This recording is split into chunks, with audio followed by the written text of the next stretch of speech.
오늘 뭐 다드림 예배 때도 주에 대하여서 다시 한번 이렇게 말씀을 드리겠지만 오늘이 요리문답 11번에서도 죄와 또 그거에 대한 하나님의 공의로운 심판에 대하여서 이야기를 하고 있는데, 우리 지난 시간 걸 한번 이렇게 좀 보셔야 이런 질문이 왜 나오는지 좀 아시겠죠?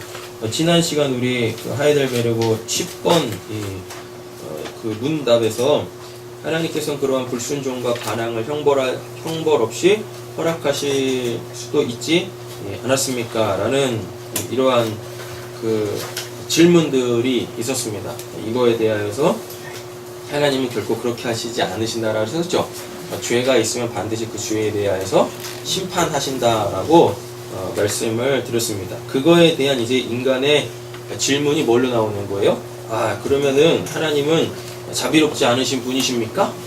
라는 거죠. 이러한 질문들이 당연히 나올 수밖에 없다라는 겁니다. 왜냐하면 우리는 그 율법을 지금 현 상태로는 지킬 수가 없는데, 그것을 요구하시고 못 지켰을 때 영원한 형벌을 내려버리신다라는 것은 우리 인간적 측면에서는 하나님의 그 크신 어떠한 사랑, 자비를 경험하지 못한 이상 그거에 대한 이제 반의를 살 수밖에 없다라는 거죠. 그거에 대한 성경은 지금 뭐라고 우리에게 말씀하고 있는지 좀 구체적으로 살펴보려고 합니다. 여러분, 근데 이 개념이 좀 있으셔야 돼요. 뭐냐면 우리한테는 그 가치관이라는 게 있거든요. 가치관이라는 것은요, 어떤 그 틀을 이야기를 하는 거예요. 그래서 그 틀 안에서 이렇게 생각하고 판단하는 거죠. 그럼 우리 죄에 대한 가치관을 한번 이게 얘기를 한번 해보실까요? 한간의 이 신학은 이런 이야기들을 하고 있습니다. 뭐냐면 인간의 유한한 죄에 대하여 어떻게 하나님이 영원히 심판할 수 있겠느냐 라는 것에 대하여서 사람들이 이제 의문을 갖기 시작을 한 거죠. 하나님에 대한 오해를 사기 시작했다라는 것입니다. 그러니까 하나님이 형벌을 내리시더라도 인간의 그 유한한 죄만큼만 형벌을 하신다라는 거죠. 그럼 이렇게 되어져 버리면은 인간한테는 죽음 이후에 두 번째 구제받을 수 있는 상황이 벌어진다는 말이에요. 그러면 그 어떠한 세계가 또 있어야 돼요. 그죠?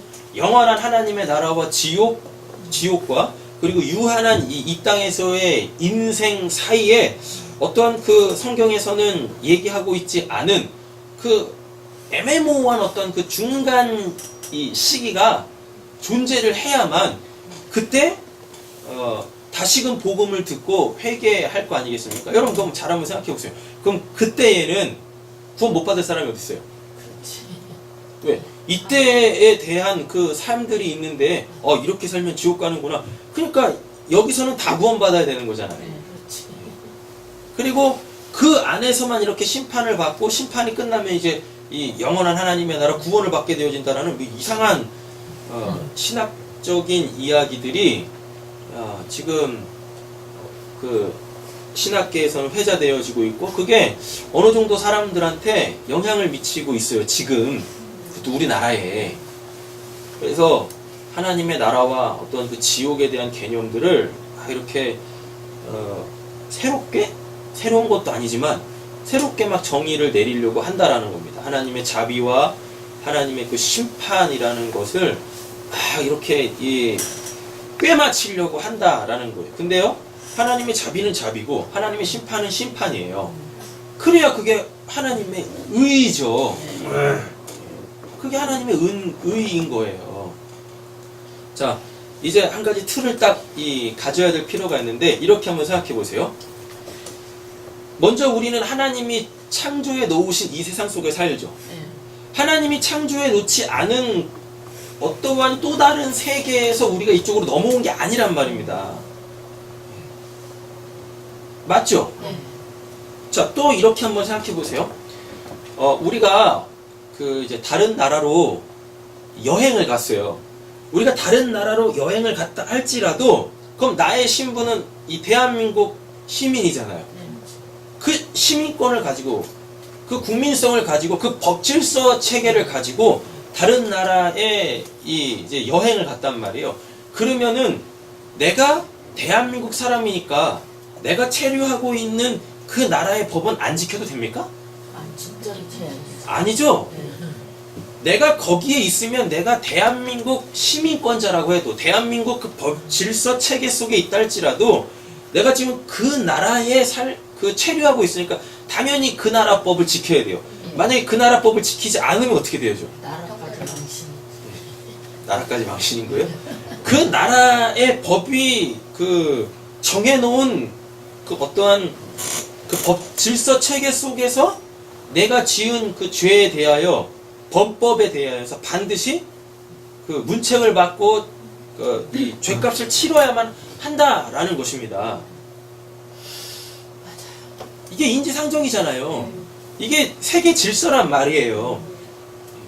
그럼 이렇게 한번 생각해 보세요. 우리는 하나님이 창조해 놓으신 하나님의 세계 속에 지금 살고 있습니다. 그쵸? 네. 그러면은 하나님이 죄라고 하는 것과 그 죄 지으면은 내가 이렇게 심판할 거야 라는 것에 대하여 가타부타 왜 그렇게 하십니까? 라는 그 반문을 제기하면 안 되는 거잖아요. 맞죠? 근데 지금 사람들이 어떻습니까? 하나님의 세계 속에 살고 있으면서 왜 그렇게 하셔야 되는 거예요? 내가 왜 그 법을 따라야 되고 내가 왜 하나님의 그 원리를 따라야 합니까? 라고 사람들이 목소리를 높이고 있단 말이죠. 근데 그것 자체가 죄인데도 사람들은 그걸 인정을 하기 싫은 거예요. 그러니까 다 자기가 기준이 돼가지고 하나님의 법, 하나님의 의, 하나님의 자비, 사랑, 은혜 이런 것들을 다 자기들이 재단하고 있어요. 자기들이 다. 아니 그냥 우리는 군말 없이 하나님이 그거 죄야 라고 하면 아 그거 죄구나 인식하면 되는 거고 그 틀을 가지면 되는 거고 그 죄 지으면 내가 이렇게 심판할 거야? 라고 하면 그걸 그냥 받아들이면 되는 거예요. 그게 하나님과 인간과의 관계예요. 그게 창조주와 피조물의 질서란 말입니다. 근데 그거를 막 어기고 있어요. 여러분 죄는 그걸 뭐라 그러죠? 죄는 죄질이 있습니까?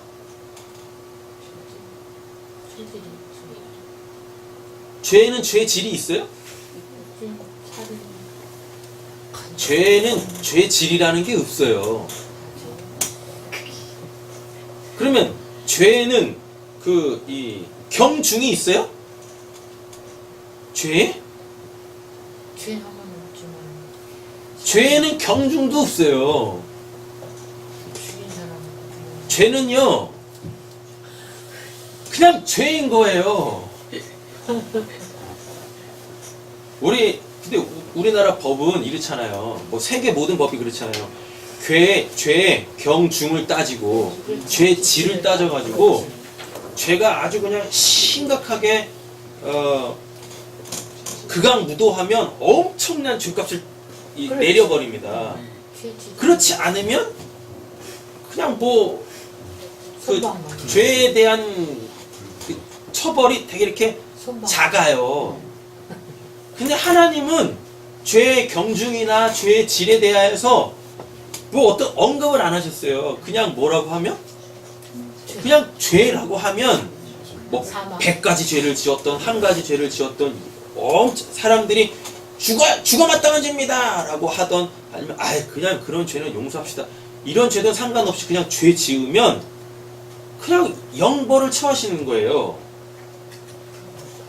그게 하나님이 창조해 놓으신 이 창조 세계 속에서의 법질서 체계예요. 우리는 그 세계 속에 살고 있다면 하나님의 그 원리를 따라야 돼요. 그게 싫으면 지구를 떠나면 돼요. 안 그렇습니까? 하나님이 창조하시지 않은 그 어떠한 세계로 그냥 떠나 거기서 살면 되는 거예요. 거기서 왕노릇하면 돼요. 거기서 자기만의 법질서를 체계해놓고 그냥 자기 마음대로 그렇게 살면 되는 거예요.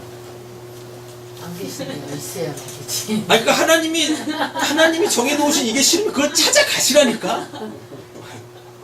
찾아가서 거기서 마음껏 사세요. 그러시면 되는 거지. 아니, 하나님이 창조해 놓으신 세계 속에서 하나님이 이렇다 하셨는데 뭔 놈의 피조물들을 그렇게 갖다부터 말이 많습니까? 안 그래요? 이렇게 한번 생각해 보세요. 내가 일군 내 가정 속에서 내 자녀들이 부모의 그 법질서 체계 속에서 살아야 되지 않습니까? 그렇게 안 살면 어떡해요? 내쫓아야지. 안 그래요? 내쫓아야 그게 맞는 거 아닙니까? 그래서 그 자기가 세운 그 가정이 집이 무너진다라면 그 위의 요소는 없애야 되는 거 아니에요? 그렇잖아요. 여러분, 불과 100년 전만 해도요. 불과 100년 전이겠습니까? 100년도 안 됐죠. 우리나라 기독교 역사가 지금 한 120년 됐는데 이렇게 부흥의 역사가 일어나면서 그 하나님의 법 질서가 우리 한국 기독교 신앙 안에서 이렇게 체계를 잡아가고 자리를 잡아갈 때를 따져보면 지금으로부터 한 7, 80년? 이 정도밖에 안 된단 말이에요. 기독교 역사가요. 근데 그때 우리나라가 어땠습니까? 네. 유교 사상 속에 있었잖아요. 그리고 불교 문화 속에 있었었죠. 그리고 조상이 신이었잖아요. 그러니까 제사를 드리는 거고. 그 제사 잘 드려야 조상님들의 은덕으로 자손들이 잘 될 거라고 그러한 미신에 빠져 있었단 말이죠. 근데 그러한 이 미신 속에 살고 있었던 어떠한 한 사람이 하나님을 믿고 더 이상 죽은 자는 말이 없고 죽은 자는 역사할 수 없고 죽은 자는 다시 살아날 수 없구나 라는 걸 깨닫고 살아계신 영원한 하나님을 딱 믿음과 동시에 제일 먼저 나타나는 변화되어지는 그 현상이 뭐겠습니까? 삶의 양식이 뭐겠습니까? 제사를 안 드리겠죠. 그렇잖아요. 그리고서 제사를 안 드려. 그랬더니 그 가족들이 어떻게 해요? 죽인다니까요. 자기 가족인데도. 왜요? 얘 때문에 우리 가정이 망하게 생겼어. 조상님 때문에. 그러니까 어떻게 됩니까? 내가 살기 위해서라도, 내 공동체가 살기 위해서라도 그 위의 요소를 없애야 되는 거예요. 이게 우리 민족이었어요. 우리 민족만 그러겠습니까? 모든 사람들의 삶의 체가 그래요. 가족, 혈연 이거 다 필요 없어요. 뭐만 하면 일단 내가 살아야 돼요. 그리고 나 혼자만이 아니라 나와 연관되어져 있는 공동체가 살기 위하여서 소수의 그 위의 요소들은 제거를 한다니까. 여러분, 그게 인간의 악함이에요. 인간의 악함. 여러분, 지금 우리는 하나님의 창조 세계 속에 살고 있습니다. 하나님의 피조 세계 속에 살고 있으면 그럼 그 세계를 만든 그분의 법을 따라야 되는 거 아니겠습니까? 아무리 인간이 작은 죄라고 하는 거지 하나님은 그걸 죄라고 한다니까요. 여러분, 죄는 크고 적고 많고 작은 뭐 그런 거 없어요. 그냥 죄면 죄예요. 613가지의 율법이 뭐 성경에 있답니다. 신명기에 있다고 하는데 거기에서 한 가지만 지켜도 뭐가 됩니까? 한 가지만 어겨도 어떻게 됩니까? 죄인. 그 죄인이라니까요. 하나님 앞에 서가지고 하나님 왜 그러세요? 저 612가지는 지켰지 않습니까? 근데 하나님 뭐라 그래요? 오, 그래? 잘했네. 이러시겠습니까? 아니요? 너 그거 마지막 그거 하나 안 지켰잖아. 너 죄인이야. 죄의 삭은 사망이야. 너 영벌에 처하는 거야. 이게 하나님의 법이란 말이에요. 이게 하나님의 의란 말이에요. 이게 하나님의. 근데 그게 싫다고 하면 어쩌겠습니까? 그게 싫다고 하면. 세상 사람들은 차치하더라도 우리 그리스도인만큼은 그 세계 속에 살면 안 되잖아요. 그 이상한 내 가치관으로, 내 세계관으로 하나님을 그렇게 재단하고 내 세계관 속에 하나님을 끼워 맞추면 안 되는 거잖아요. 그잖아요. 자, 보겠습니다. 일단 하나님은 참으로 자비하신 분이십니다에 대하여서 성경에서 뭐라고 이야기하고 있는지 보겠습니다. 출애굽기 20장입니다.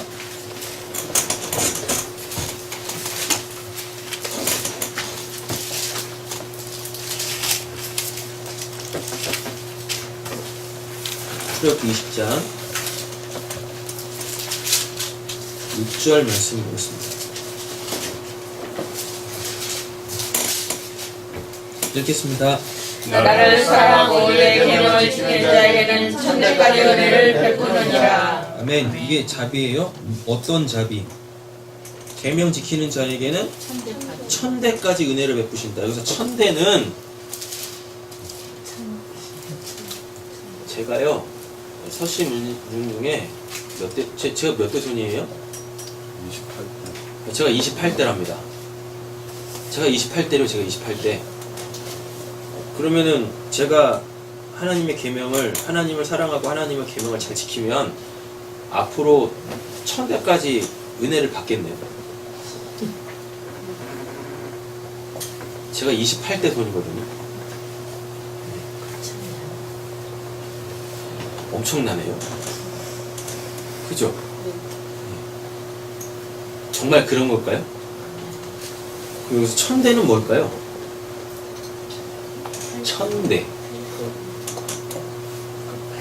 뭐라고? 네, 그래요. 성경에서 천이라는 숫자는 셀 수 없는, 그러니까 영원이라는 그 대체어로 천대를 쓴 거예요. 아, 솔직히 우리는요 3대도 못 보고 죽어요. 그러잖아요. 아니 3대는 보고 죽나? 4대까지. 저희 할머니가 지금 4대죠? 장순덕 권사님이 지금 4대잖아요. 4대. 그죠? 지금 찬이가 이렇게 있으니까 4대란 말이에요. 근데 설마 저희 장순덕 권사님께서 5대 보시겠어요?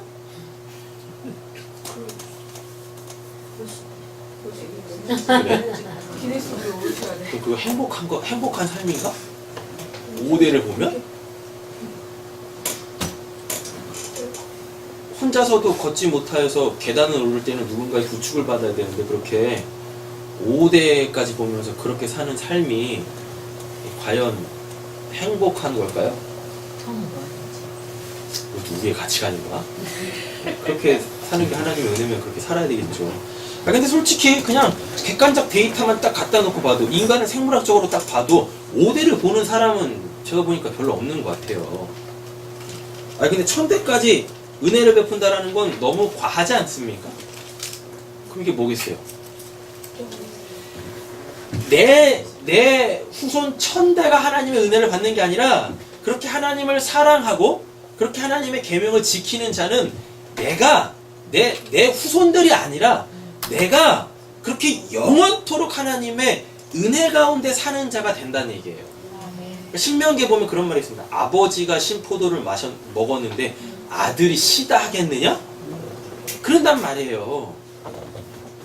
그러니까 내가 하나님을 사랑하고 내가 율법을 잘 지킨다고 하나님 믿지 않는 내 자녀들이 나 때문에 은혜 받는 게 아니고 구원받는 게 아니에요. 여러분, 구원이라는 건 철저히 개인의 믿음으로 받는 거예요.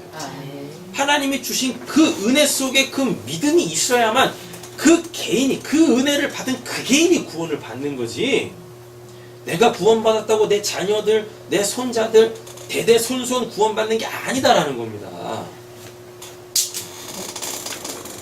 내가 신앙 잘해야 돼요. 나 구원받으려면. 누가 신앙생활을 잘해서 그 어떠한 영향으로 내가 구원받는 게 아니단 말이에요. 이해되셨죠? 이거를 하나님의 자비라 그래요. 천대까지 은혜를 베푼다라는 걸, 이걸 하나님의 자비라 그래요. 그러니까 하나님의 자비는 다른 말로 바꿔보면 뭐예요? 영원하다라는 겁니다. 하나님의 자비는 영원하다. 자, 출애굽기 34장입니다.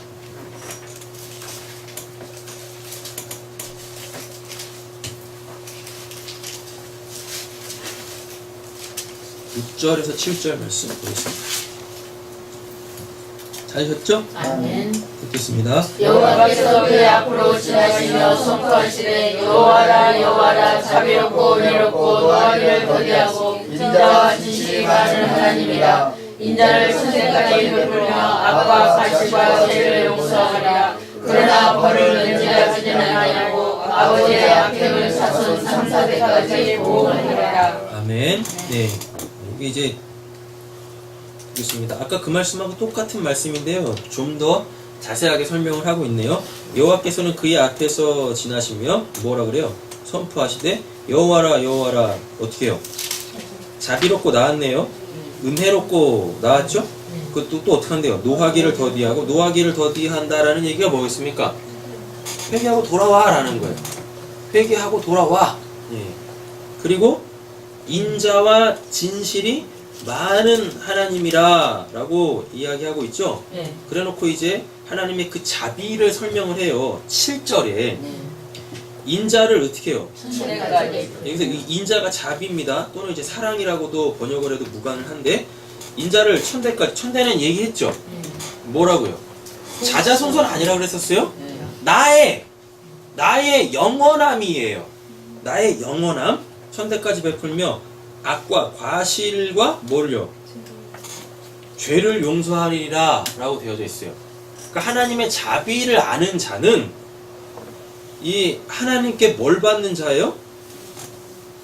자신이 죄인이라는 걸 깨닫고 이걸 자신이 해결할 수 없다라는 걸 알고 자비를 베푸시는, 죄를 용서하시는 하나님을 찾더라라는 겁니다.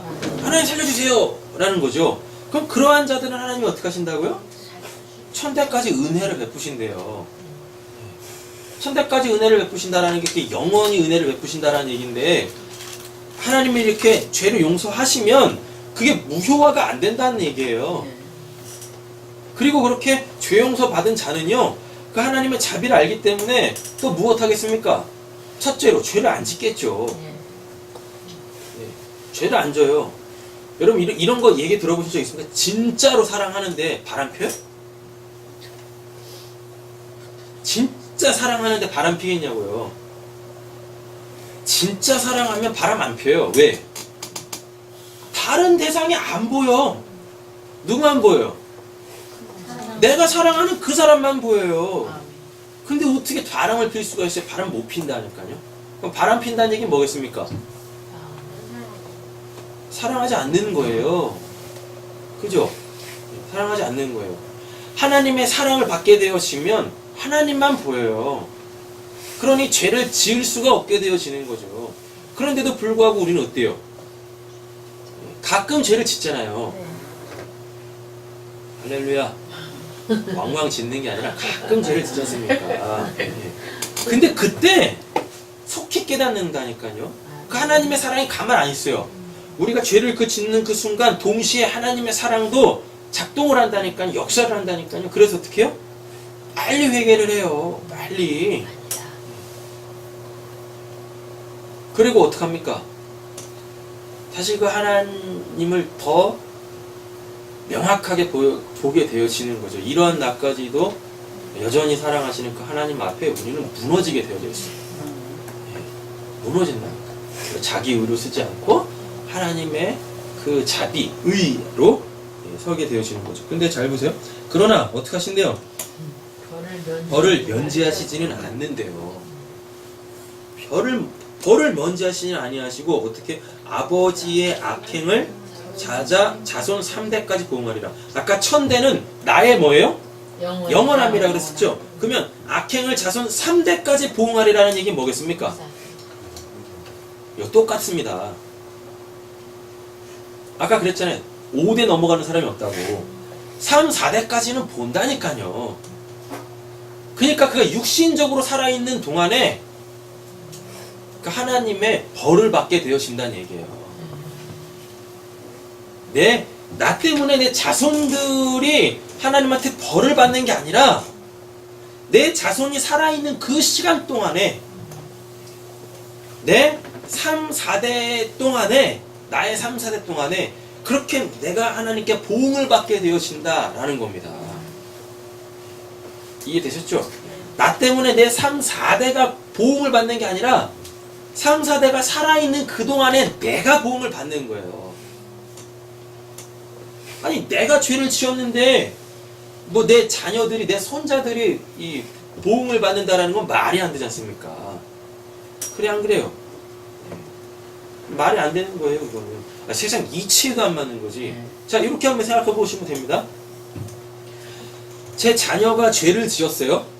그래서 이 대한민국 헌법이 그거에 대한 이제 벌을 내리는데 제가 뭐라고 하냐면 제가 제 아들내미 대신에 제가 제 딸내미 대신에 제가 대신 이 감옥에 들어가겠습니다 하면 대한민국 헌법이 그래요. 그럼 당신이 대신 이 감옥에 들어갔어요. 해줍니까? 아니요. 결코 그렇게 안 해준다니까요. 결코 그렇게 안 해줘요. 왜요? 그 벌을 받지 않으면, 그 당사자가 그 벌을 받지 않으면 어떻게 되니까? 그 죄가 해결이 안 돼요. 깨닫질 않아요. 그리고 자기가 지은 죄가 얼마나 자기 인생에 악영향을 미치는지를 모른다니까요. 몰라요. 그가 반드시 그를 구원하기 위해서라도, 그의 삶을 돌이키기 위해서라도, 그 가치관을 깨기 위해서라도 죄 지은 사람은 그거에 대한 죄값을 본인이 치러야 돼요. 그 벌을 치러야 된다라는 것입니다. 근데 3, 4대에 끝나죠. 3, 4대에 끝난다니까요. 그리고 회개하기만 하면 어떻게 해요? 천대까지 하나님의 은혜를 받게 되어집니다. 이걸 하나님의 자비라고 그러고, 이걸 하나님의 은혜라 그래요. 근데 세상 사람, 이게 자꾸 기독교 신학이 하나님의 자비와 하나님의 의를 이분법으로 분리해놓고 하나님을 바라봐요. 그러니까 이거 계속 충돌을 하는 거예요. 하나님이 자비하신데 그 하나님의 이 심판은 또 뭐냐 이러면서. 그러니까 인간의 유한한 죄에 어떻게 하나님이 영원히 형벌을 내리시겠습니까? 이런 게 지금 안 맞는 거예요. 하나님의 자비와 의가. 하나님의 자비와 의는 분리되어져 있는 게 아니에요. 같은 개념이에요. 같은 개념. 하나님의 자비와 하나님의 의, 하나님의 죄를 용서하심과 하나님의 그 죄에 대한 그 벌하심은 같은 개념이라니까요. 같은 개념. 죄가 없어져야만 우리는 구원을 받을 거 아닙니까? 그죠? 죄가 없어져야 구원을 받는다니까요. 죄가 없어지는 걸 뭐라 그래요? 그걸 하나님의 의로운 심판. 그래서 구원을 받는 걸 하나님의 자비라고 해요. 하나님의 사랑이라고 한단 말이에요. 이건 같은 개념이 아니에요. 아예 이거는 다른 개념이 아니라 같은 개념이에요. 같은 개념. 그래서 자꾸만 하나님의 자비와 하나님의 의를 분리해서 생각하지 마십시오. 그럼 내가 지은 죄에 대하여서 하나님이 벌 내리실 때 어떻게 하겠습니까? 감사할 수 있다니까요. 하나님의 자비를 경험할 수 있다니까요. 근데 이게 분리되어져 있으면은 자기가 잘못해놓고 자기가 범죄해놓고 하나님이 그거에 대해서 벌 내리시면 뭐라 그래요? 하나님 좋은 분이시네. 야, 하나님 진짜 얄짤없으신 분이네. 찔러도 피 한 방울 안 나실 분이시오. 내가 이런 하나님을 믿고 있었어. 야, 진짜 이른다니까요. 그 주보에다가 이번 말씀들을 한번 더 적어놔 보실까요? 시편 103편 8절 9절 한번 적어 나와 보세요. 하나님은 자비하신 분이십니다. 그 부분에다가 시편 103편 8절에서 9절 예배가 끝나고 한번 찾아서 읽어보세요. 이 개념을 가지고 있으니까 이해하시는 데는 그렇게 어렵지 않으실 것입니다. 자, 다음 보겠습니다. 동시에 어떤 분이시래요? 의로우신 분이십니다. 그러니까 이게 이제 인간의 언어로 설명을 하려고 하니까 이런 표현밖에 안 나오는 거죠. 동시에라는 거는 이런 면도 있고 이런 면도 있다라는 걸 이야기하는 게 아닙니다. 쉽게 말하면 동전의 양 앞뒤면을 이야기하는 것과 똑같은 거죠. 그죠? 동전에 숫자가 있는 것과 그림이 있는 건 그림만 있으면 그게 동전이에요? 숫자만 있으면 그게 동전입니까? 아니잖아요. 근데 이렇게 보세요. 그림만 있어도 동전이죠. 뒤에 500원이라는 숫자가 지워져도 앞에 뭐만 있으면 항만 있으면 우리는 그걸 동전이라고 500원짜리 동전이라고 인식한다니까요. 반대돼도 똑같은 거죠. 그죠?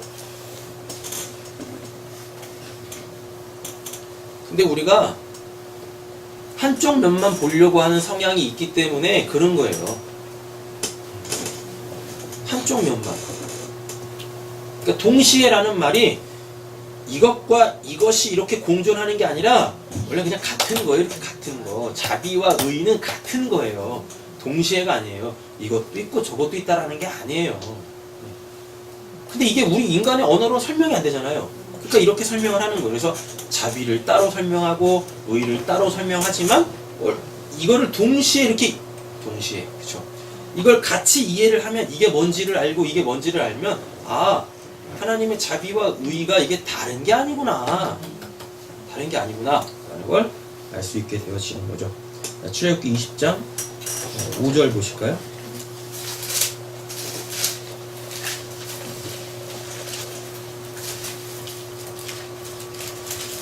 찾으셨나요? 네, 읽어보시겠습니다. 그들에게 절하지 마며 그것들은 숨기지 말라. 내 하나님은 질투하는 하나님이시여 날 위하여 내 죄를 받되 아버지로부터 아들에게 3, 4대까지 이르게 하거니와. 아멘. 네, 되셨죠? 또 이것 때문에 또 이제 어려워지시겠죠? 뭐요? 아버지로부터 아들에게로 3, 4대까지 이르게 하거니와 라고 되어져 있네요. 그럼 이게 어떻게 되냐면 아바와 벤이죠. 아바와 벤. 아바는 뭐예요? 아빠. 헬라어로 아니 히브리어로 풀어드렸었잖아요.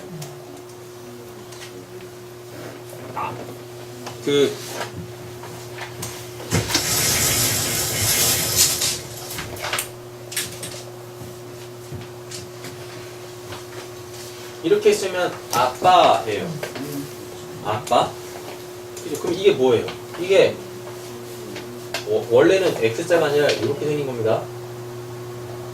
이렇게 생겼는데 제가 편하게 쓰려고 X자로 쓰는 거거든요. 아빠 이게 뭐예요? 알레비. 하나님이잖아요. 그럼 이건 뭐예요? 집이죠. 그럼 아빠라는 이야기가 하나님의 집이라는 거예요. 하나님의 집.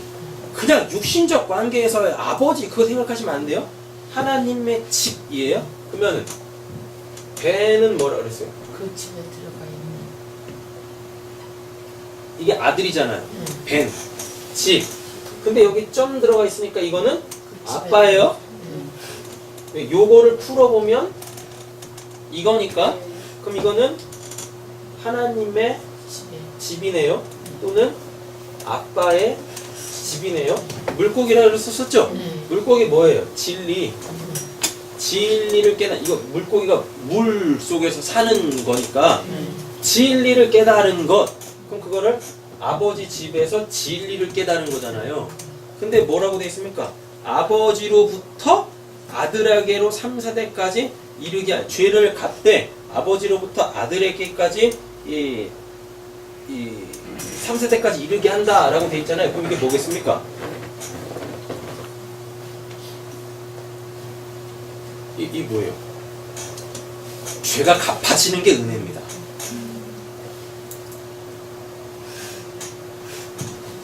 주체를 잘 보세요. 나를 미워하는 자의 죄를 갚되 라고 돼 있죠. 누가 갚아요? 내가 갚아요? 재림아 누가 갚냐? 누가 갚어? 죄를. 그래. 정답이긴 하다. 예수님이. 자 보세요. 여호와는 질투하는 하나님인 즉이라고 돼 있죠. 나를 미워하는 자의 죄를 갚되. 그럼 하나님이 죄를 갚는 거죠. 내가 죄를 갚는 게 아니라. 여러분 내가 죄를 갚으면 지옥 가요. 그렇지. 근데 하나님이 죄를 갚아버리면 구원받아요. 아멘. 근데 이걸 오해해가지고 어떻게 해요? 하나님이 죄를 갚아버리니까 내가 지옥 간다라고 생각을 해요. 아니라니까. 하나님이 죄를 갚아주지 않으면 그게 지옥 가는 거고, 하나님이 죄를 갚아주면 그게 구원받는 거예요. 하나님이 내가 죄를 못 갚으니까 하나님이 대신해서 죄를 갚았죠. 뭘로? 예수 그리스도를 죽이는 그 십자가의 복음 그 은혜로 죄를 갚아버렸잖아요. 아멘. 맞죠? 근데 아까 아버지로부터 아들에게 3, 4대까지. 그러면 내가 죄를 지었으니까 3, 4대면 내가 살아있는 기간이라고 썼습니다. 내 육신적으로 살아있는 그 기간 동안에 하나님이 내 죄를 갚아준다네? 그럼 이게 뭐겠어요? 아버지의 집이죠. 아버지의 집. 그리고 아들. 아버지의 집에서 진리를 깨닫는 걸 아들이라고 하잖아요. 맞죠? 그러면은 하나님이 죄를 갚되 3, 4대까지 죄를 갚는다는 얘기는 뭐겠어요? 아버지가 죄를 갚는데, 하나님이 죄를 갚는데 아버지로부터 아들에게까지 이른대요, 그게. 근데 이거를 이해하려면 이 개념이 있으셔야 돼요.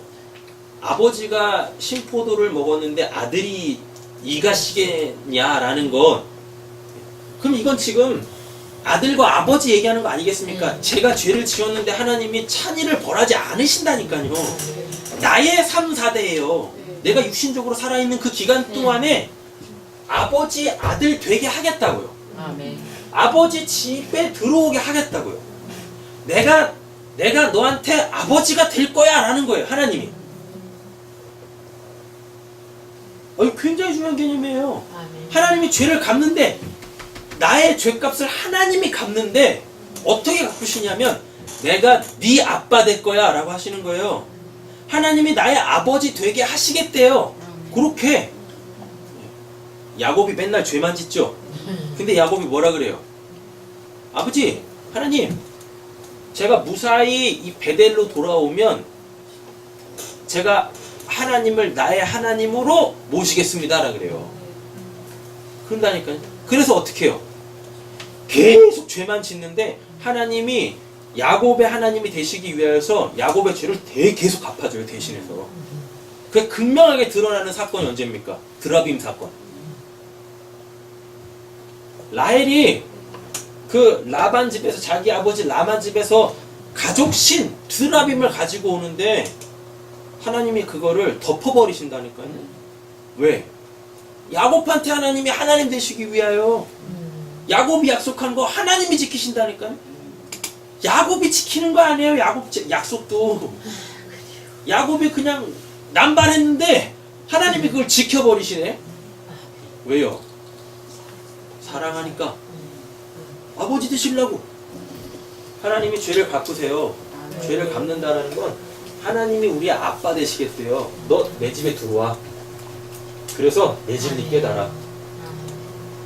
너 내 집에서 그 진리 깨달아. 내가 너 얼마나 사랑하는지 깨달아.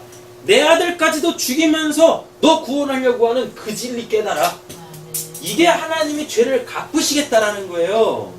영벌 내리신다라는 게 아닙니다. 나도 심판을 받고 나도 지옥 가고 내 아들도 내 손자도 지옥 보내시겠다라는 게 아니에요. 하나님의 자비, 하나님의 의로운 심판이라는 건 내가 너의 아빠 될 거야. 내가 내 사랑 알릴 거야, 너한테. 그래서 죄를 해결하시겠대요. 그래서 하나님의 사랑으로 살게 하시겠대요. 나머지 부분은 이제 말씀 찾아서 보시면 되고요. 저기 말씀만 한번 찾아보겠습니다. 로마서 6장 12절, 그 녹색으로 쓰여져 있는 그 부분 있죠? 로마서 6장 1절에서 2절 말씀. 하나님의 자비와 의를 가장 정확하게 설명하는 거예요. 찾으셨나요? 읽겠습니다. 그럼 우리가 무슨 말하려 은혜를 더하게 하려 죄에 더하겠느냐? 그럴 수 없느니라. 죄에 대하여 죽은 우리가 어찌 그 가운데서 살리요? 이게 하나님의 자비와 의예요. 우리 죄를 없애셔 우리를 살게 하시겠다고요. 우리 지옥 보내시려고 하는 거 아니에요. 그렇게 하나님의 사랑을 깨달은 자는 어떻게 해요? 그렇게 하나님 아들 된 자들, 아버지, 아빠라고 부르는 자들은 아버지의 사랑을 아는 거잖아요. 그러면 다시는 어떻게 해요? 죄 지을 수가 없어요. 그리고 때때로 죄를 짓는다 할지라도 그 집에 있기 때문에 아버지와 아들의 관계가 무슨 뭐 죄 때문에 끊어집니까? 우리 찬이가 죄를 지으면은 저하고 찬이와의 부자 간의 관계가 끊어져요? 안 끊어지잖아요. 제가 제 호적에서 찬이를 빼버린다고 찬이에게 제 유전자가 없습니까? 그렇잖아요. 안 없어진다니까요. 그러니까 인간관계도 그런데 하나님과 우리와의 관계 깨지겠어요?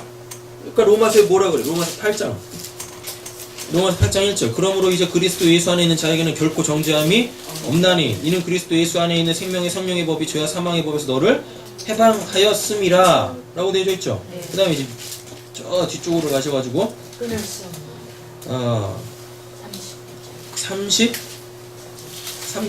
31절부터 제가 읽겠습니다. 그런즉 이 일에 대하여 우리가 무슨 말하리요? 만약 하나님이 우리를 위하시면 누가 우리를 대적하리요? 그래서 아까 그런 찬양들을 한 거예요. 자기 이들을 아끼지 아니하시고 우리 모든 사람을 위하여 내주신 이가 어찌 그 아들과 함께 모든 것을 우리에게 주시지 아니하시겠느냐? 누가 능히 하나님께서 택하신 자들을 고발하리요? 의롭다 하신 이는 하나님이시니 누가 정죄하리요? 죽으실 뿐 아니라 다시 살아나신 이는 그리스도 예수시니 그는 하나님 우편에 계신 자요 우리를 위하여 간구하시는 자시라. 누가 우리를 그리스도의 사랑에서 끊으리요? 아멘. 환난이나 공고나 박해나 기근이나 적신이냐 위험이냐 칼이랴 기록되는 바 우리가 종일 주를 위하여 죽임을 당하게 되며 도살당할 양같이 여김을 받았나이다 함과 같으니라. 그러나 이 모든 일에 그러나 동그라미 딱 쳐보세요. 그러나 이 모든 일에 우리를 어떻게 해요? 사랑하시는 이로 말미암아 우리가 넉넉히 이기느니라. 이긴다라는 그 표현은 요한계시록에 나와 있죠. 그죠? 이기느니라. 내가 확신하노니 사망이나 생명이나 천사들이나 권세자들이나 현재일이나 장래일이나 능력이나 높음이나 깊음이나 다른 어떠한 피조물이라도 읽겠습니다. 우리를 우리 주 예수 그리스도 안에 있는 하나님의 사랑에서 끊을 수 없으리라. 아멘. 이게 천대까지 은혜를 베푼다는 얘기예요. 이게 천대까지 은혜를 베푼다는 얘기예요. 3, 4대까지 갚으신다는 건 내가 살아있는 동안에 나한테 끊임없이 노하기를 더디하시고 인애를 베푸시는 그 하나님이 죄를 깨닫게 하심으로 통하여서 나의 모든 죄값을 갚으심으로 통해서 나를 반드시 구원하신다는 얘기예요. 하나님이 나의 아버지 되신다는 얘기고 그렇게 하나님의 그 사랑을 깨닫게 해주신다라는 이야기입니다. 하나님은 자비로운 분이시지만 결코 우리의 죄를 간과하지 않으세요. 왜? 그 죄가 있으면 하나님과 우리와의 관계가 소원해져 버리거든요. 그러니까 그 죄를 없애심으로 통하여서 더욱더 부자의 관계를 돈독하게 하시려고 하는 그 열심히 우리를 반드시 천대까지 은혜 베푸신다라는 그 하나님의 구원의 역사를 이루실 것입니다. 아멘. 기도하겠습니다.